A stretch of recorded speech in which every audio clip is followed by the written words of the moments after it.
السلام عليكم ورحمة الله وبركاته. اللهم صل وسلم وبارك على سيدنا محمد. النهاردة هنعمل مع بعض الشيش طاووق بطعم المطاعم. قطع الفراخ طرية ومتبلة بتتبيلة مميزة جدا وطعمها يجنن. وصفة سهلة واقتصادية وهتعجب كل البيت. تعالوا بينا نشوف الطريقة على طول، بس نتابع الفيديو للآخر وما ننساش اللايك علشان يوصل لكم كل جديد. نسمي الله. أول حاجة هنحضرها هي تتبيلة الشيش طاووق. عايزه اقول لكم ان التتبيله دي من اجمل التتبيلات اللي تقدري تعمليها في للحوم والمشويات.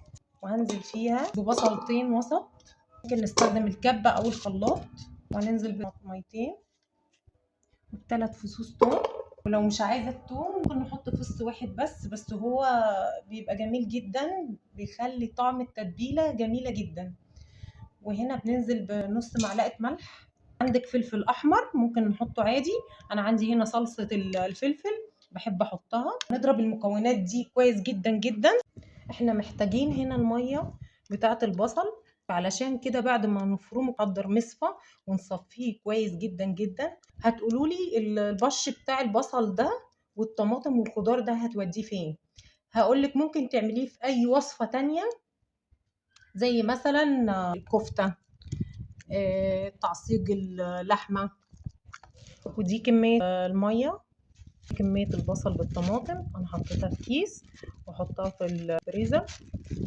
انا كان عندي فرخه قطعتها وخليتها وتمام واستخدمتها، وخليت الصدر هو قلت هعمل بيه شيش. مش بتعرفي تخلي او تقطعيها او تعمليها شيش، ممكن احنا تقدري ان انت تقولي للراجل اللي انت بتجيبي منه الفراخ او الست اخليها لي شيش، وهو يخليها لك على طول بكل سهوله.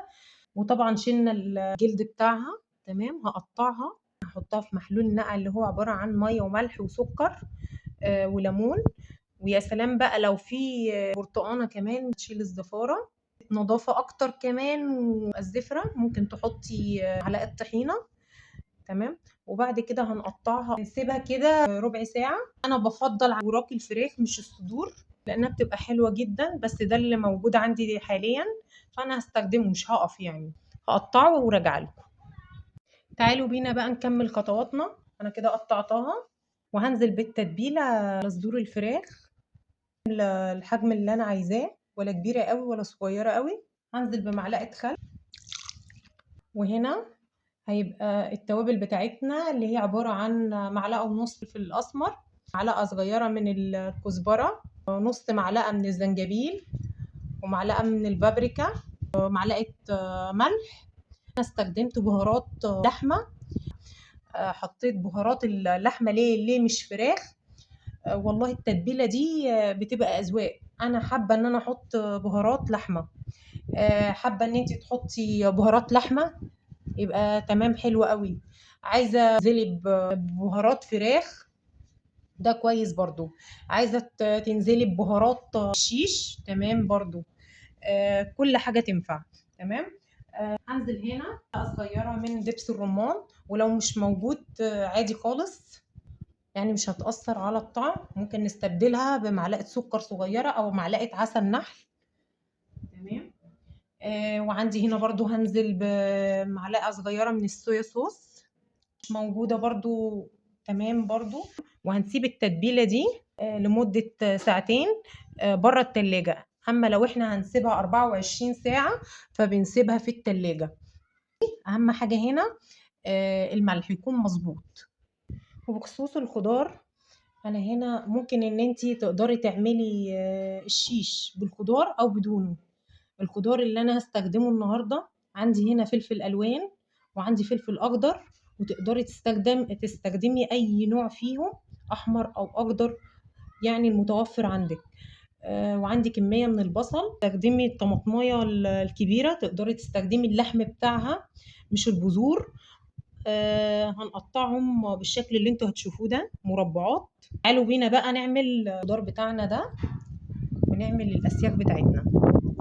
بعد ما نقعنا الفراخ حاولنا ان احنا نصفيها. انا صفيتها هنا وهبدا ان انا السيخ بتاعنا او الكله دي بتبقى موجوده عند بتاع البلاستيك، يعني مش غاليه، في حدود 15 جنيه. تمام.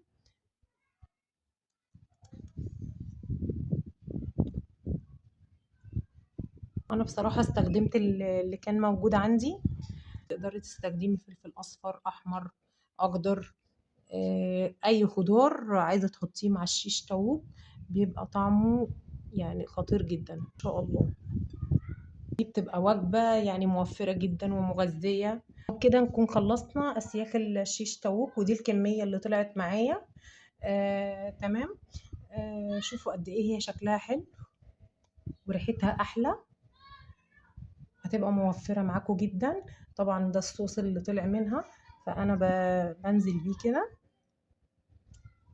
عليها، بحطها في الرف اللي في النص على درجة حرارة 200 او على حسب درجة الحرارة بتاعة الفرن بتاعتكم. انا بسيب الفرن قبل ما ادخلها لازم يبقى شغال قبلها يجيب 10 دقايق كده، وبكده يكون الشيش طاووق بتاعنا جاهز. شوفوا الجمال والطراوة، اتمنى تجربوه ويعجبكم. لو عجبكم الفيديو ما تنسوش اللايك والاشتراك في القناة وتفعلوا الجرس علشان يوصل لكم كل جديد من مطبخ طعم البيت مع ايمان رضا. اللهم صل على سيدنا محمد.